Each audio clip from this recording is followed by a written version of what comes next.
أعوذ بالله من الشيطان الرجيم. بسم الله الرحمن الرحيم. كل نفس ذائقة الموت. صدق الله العظيم. عن علي رضي الله تعالى عنه قال قال رسول الله صلى الله عليه وسلم من غسل ميتا وكفنه وحنطه وحمله وصلى عليه ولم يفش عليه ما رأى خرج من خطيئته مثل يوم ولدته أمه. رواه ابن ماجه. وعن شداد بن أوس رضي الله تعالى عنه قال قال رسول الله صلى الله عليه وسلم إذا حضرتم موتاكم فاغمضوا البصر فإن البصر يتبع الروح وقولوا خيرا فإن الملائكة تؤمن على ما قال أهل البيت. رواه ابن ماجه. إذا أراد الله لعبده الخير عجل له العقوبة في الدنيا وإذا أراد الله بعبده الشر أمسك عنه بذنبه حتى يوافي له يوم القيامة. رواه الترمذي. حضرات محترم، آج میں چاہتا ہوں کہ میت کو غسل کے تعلق سے کچھ باتیں عرض کر لوں. سب سے پہلی چیز تو آپ یہ سمجھیے کہ جس نے ماں کی گود دیکھی ہے اس کو زمین کی گود یعنی قبر کو بھی دیکھنا ہے. مرزا شوق لکھنوی نے کہا کہ موت سے کس کو رستگاری ہے، موت سے کس کو رستگاری ہے، آج وہ کل ہماری باری ہے. اور موت کے تعلق سے اللہ کے پیارے حبیب ارشاد فرماتے ہیں کہ موت تو ایک پل ہے کہ جس سے ایک حبیب اپنے حبیب سے ملتا ہے، یعنی کہ اللہ سے ملاقات کا ذریعہ ہے. اور ایک جگہ فرمایا کہ تحفۃ المؤمن الموت، کہ مومن کے لیے موت جو ہے یہ تحفہ ہے. دنیاوی جنجال سے جھنجھٹ سے نجات پا گیا، اللہ کے دربار اور حضور میں حاضر ہو گیا. اللہ تبارک و تعالیٰ اس کا اپنے شایان شان اکرام اور اعزاز کرے گا انشاءاللہ. کچھ باتیں ایسی ہیں جو ہمارے ذہنوں میں گردش کرتی ہیں. بہت سے ایسے لوگ ہیں کہ جن کی زندگی بہت ہی واہی تباہی میں گزرتی ہے اور ظلم و زیادتی، حق تلفی. تو ہم کیا سمجھتے ہیں کہ یہ آدمی یار اتنا سب کچھ کر رہا ہے، ہٹا کٹا مجھ ڈنڈا ہے، اس کے ساتھ کچھ ہوتا نہیں ہے. اور کوئی کمزور بیچارہ ہے، نہ کسی کا حق دباتا ہے، نہ کسی پہ ظلم کرتا ہے، نہ کسی کے ساتھ زیادتی کرتا ہے، وہ پریشانیوں سے گھرا رہتا ہے. تو میں ایک حدیث سنا دوں آپ لوگوں کو تاکہ غلط فہمی دور ہو جائے. ہمارے وہ ساتھی جو پریشان حال ہیں، جو مشکلات کا سامنا مستقل یا مسلسل یا کبھی کبھار کرتے رہتے ہیں، وہ مایوس نہ ہوں.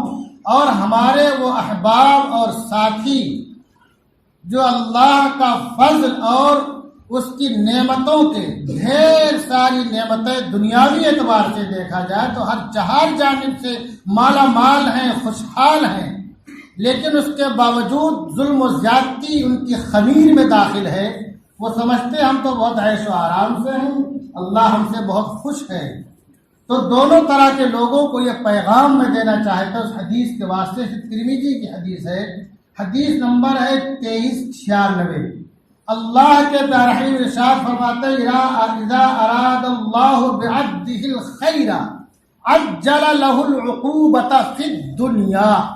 جب اللہ اپنے کسی بندے سے بھلائی، بہتری، خیر کا ارادہ رکھتا ہے تو دنیا میں ہی اس کی پکڑ جلدی کر لیتا ہے، اس کی پکڑ جلدی کر لیتا ہے. اب پکڑ سے مراد کیا ہے؟ آزمائش آ گئی، کچھ تکلیف آ گئی، کچھ پریشانی آ گئی، کچھ مصیبت آ گئی، تنگی آ گئی، بیماری معذوری آزاری آ گئی. تو بعض دفعہ بندہ واویلا مچانے لگتا ہے، اس کو واویلا نہیں مچانا چاہیے. اللہ کہ یہ حکمت اور مصلحت ہے کہ اللہ تبارک و تعالیٰ نے تمہارے خطاؤں اور سیئات کی پکڑ کے لیے آخرت کے لیے اٹھا کر نہیں چھوڑا، وہ دنیا میں برابر کر رہا ہے، دنیا میں برابر کر رہا ہے، آخرت میں تم گرفت سے بچے رہو گے۔ یہ اللہ کا فضل ہے کہ یہاں کا حساب نہیں برابر کر دے رہا۔ لیکن ہمارے وہ بھائی جو ہمیشہ خوشحالی رہتے ہیں، کچھ نہیں ہوتا ہے، وہ حسن ظن میں نہ رہیں، اچھے گمان میں نہ رہیں، وہ سوچے آگے اللہ کے پیارے حبیب کا ارشاد ہے وَإِذَا أَرَادَ اللَّهُ بِعَبْدِهِ الشَّرَّ، جب اللہ تبارک و تعالیٰ اپنے کسی بندے کے ساتھ شر، اس کا ترجمہ اردو میں کریں گے برائی کا ارادہ کرتا ہے، أَمْسَكَ عَنْهُ بِذَنبِهِ، تو اللہ تعالیٰ اس کے گناہوں پہ اس کی گرفت نہیں کرتا، فوراً خطاؤں پہ لغزشوں پہ گرفت نہیں کرتا، پکڑتا نہیں ہے، اس کو چھوڑ کے رکھتا ہے، ڈھیل دے کے رکھتا ہے، تو بندہ سمجھتا ہے بہت ہی اچھے میں ہوں، مزے میں ہوں، ہمارا کیا ہے، یہاں بھی خوش وہاں بھی خوش۔ ایسا نہیں ہے دوستو، آگے کا ارشاد ہے حَتَّى يُوَافِيَ لَهُ يَوْمَ الْقِيَامَةِ، یہاں تک کہ اللہ تعالیٰ پوری گرفت کرے گا قیامت کے دن۔ تو ہمارے وہ بھائی جن کو بالکل ڈھیل ملی ہوئی ہے اپنا احتساب کرتے رہیں، اور ہمارے وہ بھائی جو زندگی جن کی عجیرن اور مشکل لگتی ہے وہ مایوس اور نا امید نہ ہو، یہ بھی اللہ کا فضل تمہارے ساتھ ہے کہ یہاں کا حساب یہیں ختم کر دے رہا ہے۔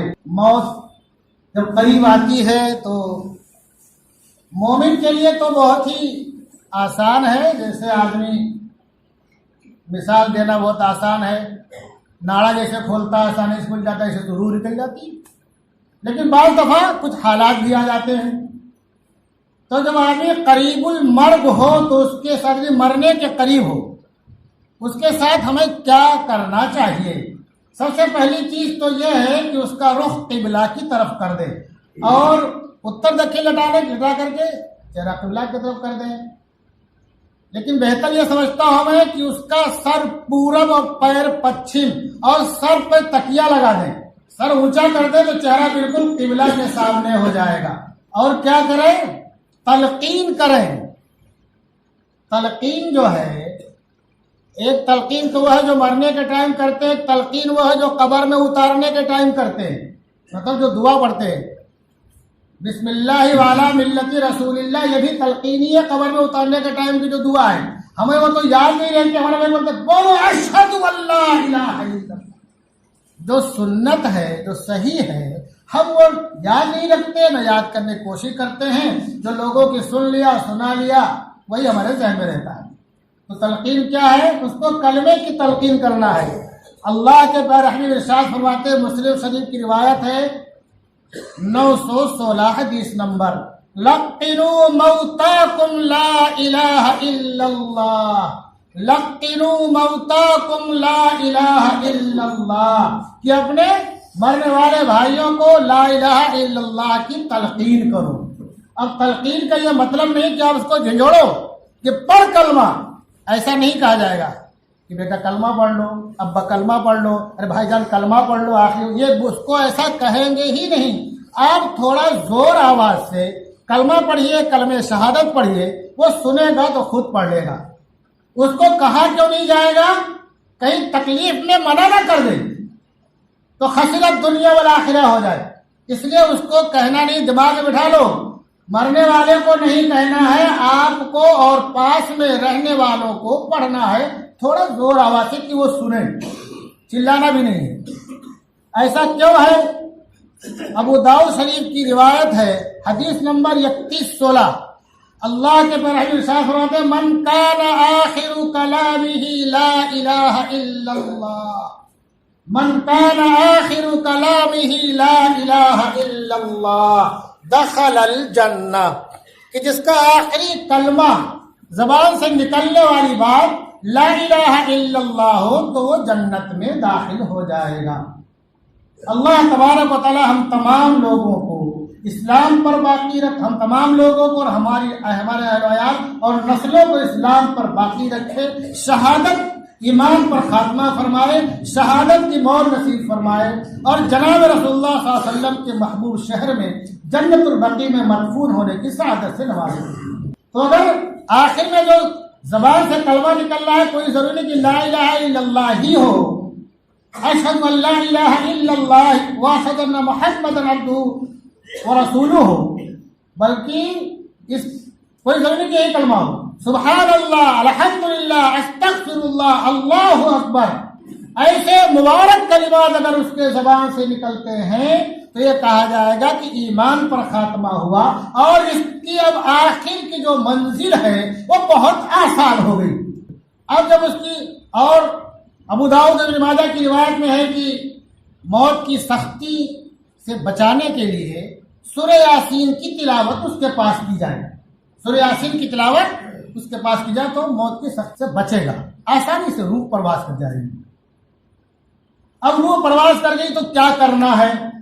ہمارے بھائی لوگ کیا کرتے ہیں؟ رونے چلانے لگتے ہیں۔ یہ روایت بہت کان کھول کر کے سن لو، ان المیت لیعذب ببکاء اہلی، کہ مرنے والا اپنے گھر والوں کے رونے کی وجہ سے تکلیف میں مبتلا کیا جاتا ہے۔ لیعذب کا لفظ ہے تو اس کو تکلیف دی جاتی ہے، عذاب دیا جاتا ہے۔ اگر ہمارے ذہن میں یہ بات ہوگی تو کسی کے مرنے کے بعد ہم واویلا نہیں مچائیں گے، گریبان نہیں پھاڑیں گے، اپنے گال اور چہرے پہ نہیں ماریں گے، بال نہیں نوچیں گے۔ اور اس کے بعد کیا کرنا ہے؟ سب سے پہلی چیز اللہ کے پیارے ارشاد فرماتے ہیں، ابن ماجہ کی روایت ہے، حدیث نمبر 1199، کہ قال رسول اللہ صلی اللہ علیہ وسلم اذا حضرتم موتاکم فاغمضوا البصر، جب تم کسی مرنے والے کے پاس پہنچو تو سب سے پہلا کام کیا کرو؟ اس کی آنکھوں کو بند کر دو۔ آنکھوں کو ہم رونے چلانے میں لگتے ہیں، دھیان نہیں دیتا، بعض دفعہ آنکھیں کھلی کی کھلی رہ جاتی ہیں، بعد میں نہیں بند ہوتی جب ٹھنڈی ہو جائے گی، تو اس آنکھوں کو بند کر دو۔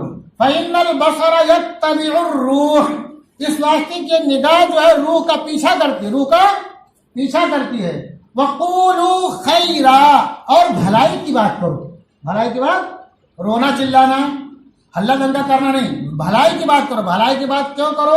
یہ میں نہیں کہہ رہا ہوں، تو سرکار دو جہاں فرما رہے ہیں جن کے عشق کا ہم ہر دم دعویٰ کرتے ہیں، لیکن ان کے قول کے خلاف ہمارا ہر عمل ہوتا ہے۔ بھلائی کی بات کرو، کیوں بھلائی کی بات کرو؟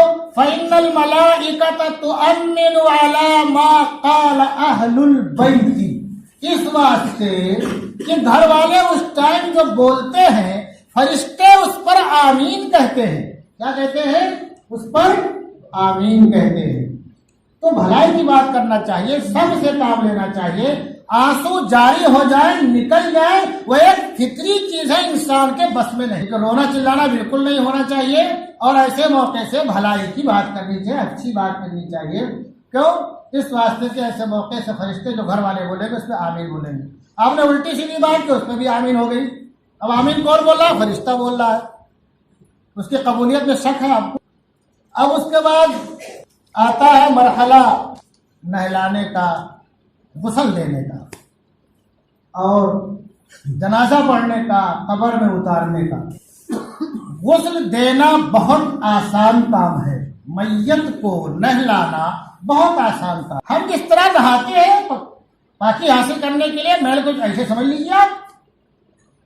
اگر کسی کو نہلانا نہیں آتا ہے، جو بہتر طریقہ ہے، جو اقرب الی سنت طریقہ ہے، جو مستحب طریقہ ہے، تو جیسے چاہے ویسے نہلا کے غسل ہو جائے گا۔ اگر اس پر غسل واجب نہیں تھا تو، یہ عورت تھی، اس کو حیض و نفاس میں نہیں تھی، تو جیسے بھی نہلا دے گا، پورے بدن میں پانی ڈال دیا، میرے کو چل نکال دیا، کپڑا پہنا دیا، ہو گیا۔ ہم کیا کریں گے؟ ڈھونڈ کر لائیں گے، مولانا صاحب کو لے کر کے آؤ۔ بیچارہ مولانا کتنا کام کرے گا ہے، سب مولانا صاحب کو لیتے ہو، مولانا کو تنخواہ اتنی دیتے ہو کہ ان کا بھاڑا بھی نہ دے سکے۔ مر گیا تو نہلانے کے لیے مولانا کو لے کے آؤ، نکاح پڑھا تو مولانا کو لے کر کے آؤ، اور ڈی جے بچانا ہے تو لاکھوں کروڑوں خرچہ کر لو گے، نکاح پڑھانے کے ٹائم 2,500 دے رہا ہو تو نانی مر جاتی ہے۔ تو کیوں بولتے ہیں مولانا کو لاؤ؟ مولانا کی محبت عظمت نہیں ہے، اس میں دھیان رکھو۔ مولانا کو خادم سمجھتے ہیں، نوکر آ کے نہلا دیں گے، اپنا کیوں نہیں نہلائیں گے؟ ڈرتے ہیں کہ کہیں میت ہم کو بھی گھسیٹ کے نہ لے کے چل جائے قبر میں۔ حقیقت یہ ہے کہ ڈرتے ہیں، اس لیے گھر والے نہیں نہلاتے ہیں۔ اگر ڈرتے نہیں تو نہلانا نہیں آتا ہے تو بولتے مولانا بتا تو ہم کو ہمارے ابا کا انتقال ہو گیا، میرے بیٹے کا انتقال ہو گیا، میرے بھائی کا انتقال ہو گیا، کیسے نہلائے؟ سمجھ لیتے نہلا دیتے، کیونکہ ڈرتے تو نہلاتے نہیں ہیں۔ ہم کو بالکل نہیں ڈرنا چاہیے۔ ہمارے ساتھ بھی ایسا ہونے والا، اگر ہم اپنے باپ اور کو غسل دینے میں اور ہماری بیٹیاں اپنی ماں اور دادی کو غسل دینے کے ٹائم ڈرتی ہے تو بھی ایک دن مریں گی، ان کو بھی کوئی بھاڑے کا آئے گا غسل دے کے چلا جائے گا۔ عورت ہوگی تو بھاڑے کی عورت آئے گی، مرد ہوگا تو بھاڑے کا مرد آئے گا۔ جگہ بھاڑا مت استعمال کرو، اپنا پیسہ کار خیر میں خرچ کرو۔ بہت آسان طریقہ ہے غسل دینے کا، میں نے کہہ دیا جس کو نہ آتا ہو تو جیسا چاہو ویسا غسل دے دے، اگر واجب نہیں تھا تو غسل ہو گیا، اور اگر غسل واجب تھا تو غسل میں کتنے فرض ہیں سب کو معلوم ہے نا؟ کتنے فرض ہیں؟ اپنے غسل میں کتنے فرض ہیں بھائی؟ 3 فرض ہیں۔ کلی کرنا، ناک میں پانی ڈالنا، پورے بدن پہ پانی بہانا۔ کلی کرنا، ناک میں پانی ڈالنا، پورے بدن پہ پانی بہانا۔ اب اگر میت پہ غسل فرض تھا تو 2 چیز بڑھ جائے گی، وہ کیا ہے؟ منہ میں پانی ڈالنا ہے، کلی کرانا ہے۔ کلی کیسے کرائیں گے؟ آپ ایسے کلی کراؤ گے تو پانی اندر کا اندر رہے گا، باہر نہیں آئے گا۔ روئی بھگو کے اندر سے جو ہے، روئی بھگو کر کے اندر منہ میں ڈال کے نکال لیں گے، 2-3 بار ہو گیا، ٹھیک ہے۔ اگر منہ کیونکہ انتقال کے بعد فوراً آنکھ بند کرنا ہے، یہ جبڑا باندھ دینا ہے، جبڑا، تاکہ وہ کھلا نہ رہ جائے، ٹائٹ ہو جائے گا پھر کھلا رہ جائے گا۔ اور دونوں ٹانگوں کو ملا کر کے دونوں انگوٹھوں کو باندھ دینا ہے کہ ٹانگ پھیلی نہ رہ جائے۔ اب اگر جبڑا باندھ دیا تھا اور منہ بند ہے، اب اندر پانی، روئی ڈالنا مشکل ہے، اب ٹائٹ ہو گیا نا، تو اب کیا کرو بھائی؟ روئی بھگو کر کے ایسے ہی پھیر دو دانت پہ، منہ پہ، کافی ہے۔ زبردستی دانت کھولنا اور روئی اندر ڈالنا یہ ضروری نہیں ہے۔ یہ موٹی بات تھی جو میں نے سمجھا دیا۔ تو غسل دینے کا طریقہ پھر سے سن لو قاعدے سے، نہیں آتا تو جسے بتا ایسے کر لینا۔ جس تختے پہ نہلانا ہوگا اس تختے کو 3 بار 5 بار دھونی دی جائے گی، اور تختے پہ لٹائیں گے۔ اب کپڑا جو کہ پہن کے رکھا ہے، کپڑا اگر ایسے نکل آئے تو اس کو نکال لو، ایسے نہیں نکل رہا ہے تو اس کو کاٹو، لیکن ایسا مت کاٹو کہ کسی کام کا نہ رہے۔ لوگ مسجد کے کپڑوں کو استعمال نہیں کرتے، ڈرتے ہیں کہ پیچھے امی نہ چلے جائیں، وہ کسی کام نہیں آئے گا۔ گھر میں پوچھا لگانے کا تو کام آئے گا، اس کو ضائع مت کرو۔ ایک موٹی چادر ڈالو سطر پہ، مرد کی سطر ناف سے گھٹنے کے نیچے تک ہے، اگر عورت ہے تو نہلانے والی عورتیں سینے کے اوپر سے گھٹنے کے نیچے تک وہاں موٹا چادر ڈالیں گی تاکہ سطر دکھے نہ۔ باریک چادر لوگ آج کل لاتے ہیں، سفید کپڑا، وہ بعض دفعہ دکھنے لگتی ہے سطر، موٹا ہونا چاہیے، دھیان رکھو، موٹا کپڑا ڈالو۔ اب کپڑا نکال دو۔ اب جو ہے نہلانے کی جو شروعات کریں گے، سب سے پہلے وضو کرانا ہے۔ یہ سب زندہ میں وضو کرتے ہیں، لیکن وہاں ایک چیز دھیان دینا ہے کہ وضو کرانے سے پہلے استنجا کرانا ہے۔ ڈھیلا ہو تو ڈھیلے سے، نہیں تو دستانہ پہن کے کپڑے سے، پانی سے اس پر وضو کرائیں گے۔ وضو کرانے میں ہاتھ گٹوں تک نہیں دھلانا ہے، آپ روئی سے کلی بھی نہیں کرانا ہے، ناک میں پانی نہیں ڈالنا، لیکن آپ منہ پہ پانی روئی لگا کے پھیر دو، ناک میں پانی ڈال کو کپڑا روئی بھگو کے باہر کر دو، پھر ناک میں روئی لگا دو، اگر منہ کھلا تو منہ میں روئی لگا دو تاکہ پانی اندر نہ جائے۔ اور پھر چہرے سے شروع کرو، چہرہ دھلو، پھر دونوں ہاتھ دھلو، پھر سر کا مسح کراؤ، پھر دونوں پیر دھلو، وضو ہو گیا۔ یہ غسل کی شروعات ہو گئی۔ اب نہلانا کیا ہے؟ اللہ کے برحمت ارشاد فرماتے ہیں کہ داہنے سے شروع کرو۔ کہاں سے؟ داہنے سے۔ ابدؤوا بمیامنھا، حضور صاحب نے صاحبزادی کا کہ غسل کا واقعہ ہم نے کیا فرمایا خواتین سے کہ داہنے سے شروع کرو۔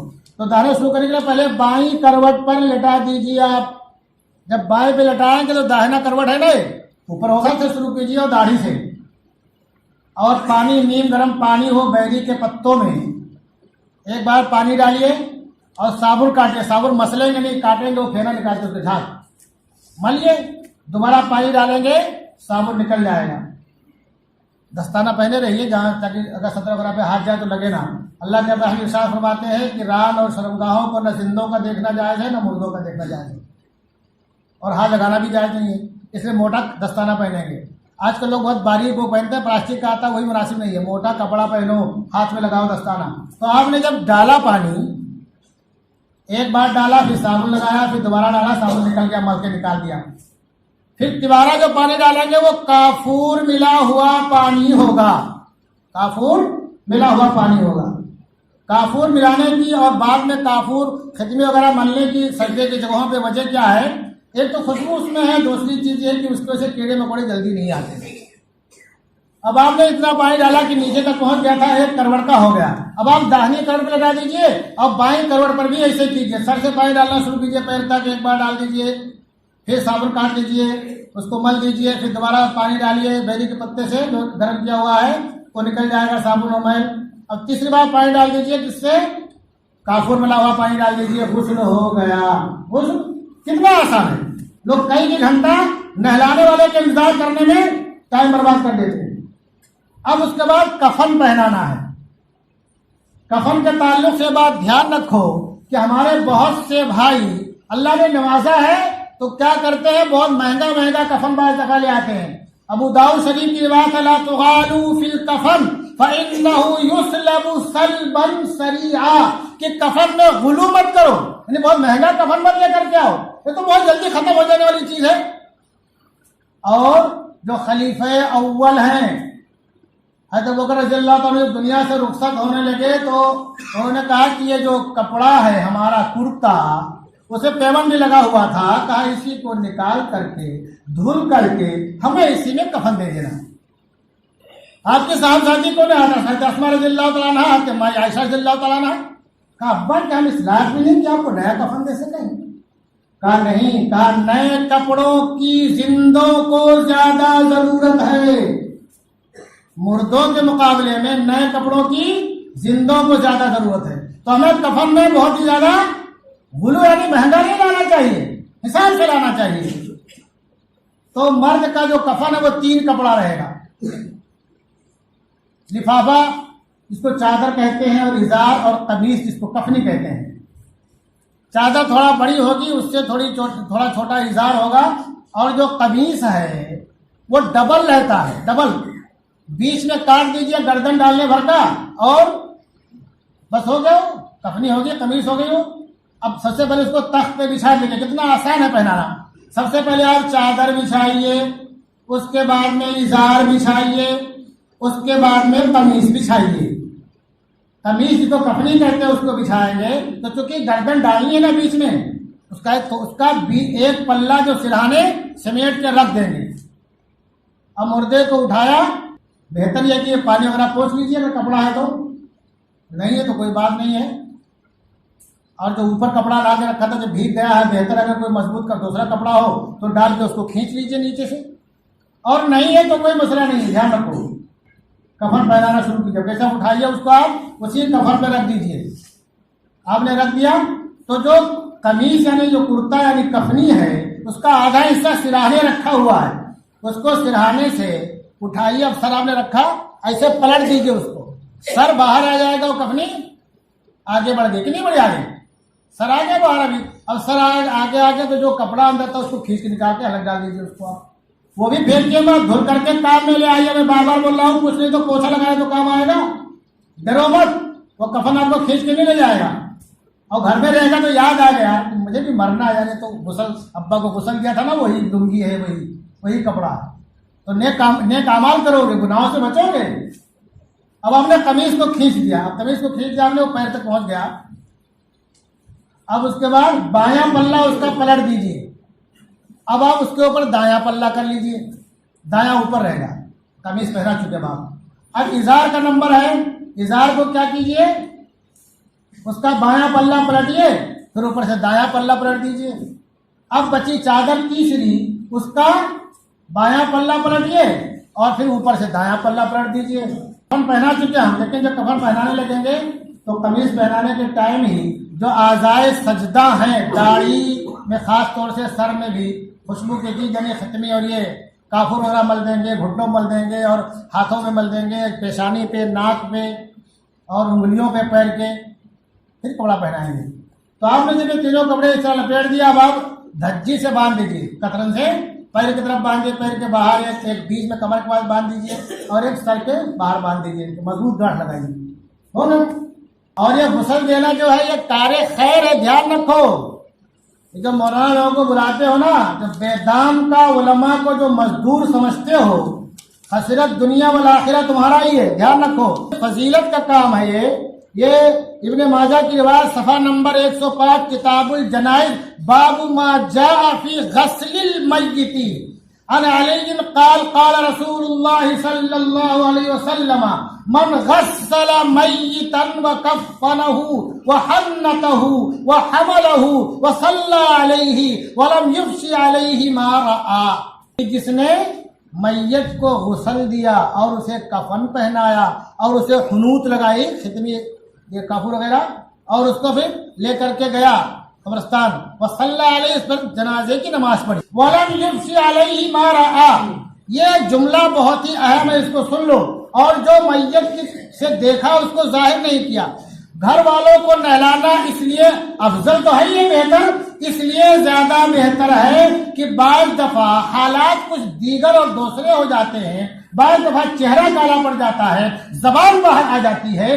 آنکھیں پھٹی کی پھٹی رہ جاتی ہیں، بعض دفعہ چہرہ بگڑنے لگتا ہے، اور بعض دفعہ بدن میں اکڑ پیدا ہو جاتی ہے، ایسی شکل میں اگر کوئی دوسرا نہلانے والا ہوگا تو جا کے کیا بولے گا، ارے فلانے مر گیا، مجھے بلایا تھا نہلانے کے لیے، بتاؤ اتنا بڑا فاسق و فاجر، اس کا چہرہ ایسے ہو گیا، اس کی زبان ایسے ہو گئی، ناک ایسے ہو گئی اور تھوڑی ایسے ہو گئی کہ نہیں بیان کرے گا، لیکن گھر کا آدمی ہوگا تو وہ ہمارے شرم کا نہیں بیان کرے گا کہ میرے ابا کا، میرے بھائی کا، میرے بیٹے کا مسئلہ ہے، نانا کا، ماموں کا مسئلہ ہے، تو اس لیے بھی گھر کے لوگوں کو نہلانا بہتر اور افضل ہے، لیکن جو بھی نہلائے تو آپ کیا فرماتے ہیں اللہ کے بڑے حبیب، وَلَمْ يُفْشِ عَلَيْهِ مَا رَأَى، مردے سے جو کچھ دیکھا الٹی سیدھی بات ہے اس کو ظاہر نہیں کیا، اور ظاہر کرنا بھی نہیں چاہیے، چاہے آپ کو دشمن ہی کیوں نہ ہو، اگر آپ نے دشمن کو غسل دیا اور کوئی حالت اس کی بدل گئی تو آپ کو ظاہر نہیں کرنا چاہیے، اگر آپ اللہ سے ثواب اور اجر کی امید رکھتے ہو تو آپ کے ساتھ ہو سکتا ہے، کیا پتہ آخر میں کیا ہوگا۔ پھر آگے فرماتے اللہ کے رحیم، خرج من خطیئتہ مثل یوم ولدتہ امہ، تو وہ اپنے گناہوں سے ایسے ہی باہر آ جائے گا جیسے کہ اس دن تھا جس دن کی اس کی ماں نے اسے جنا تھا۔ کتنا ثواب ہے، کیا میت کو غسل دینا، اس کو کفن پہنانا اور اس کے اعضاء سجدہ پہ سر اور داڑھی وغیرہ میں یہ ختمی وغیرہ لگانا، اور پھر اس کو کندھوں پہ لے جا کر کے اس پہ لے جانا قبرستان تک، جنازے کی نماز پڑھنا، اگر کچھ الٹی سیدھی بات دیکھا تو کچھ ظاہر نہیں کیا تو اللہ تعالیٰ اس کے گناہوں کو ایسے ہی ختم کر دے گا اور ایسے پاک صاف ہو جائے گا جیسے کہ ماں کے پیٹ سے جب باہر آیا تھا پاک صاف تھا، گناہوں سے پاک صاف تھا، ایسے ہی پاک صاف رہے گا۔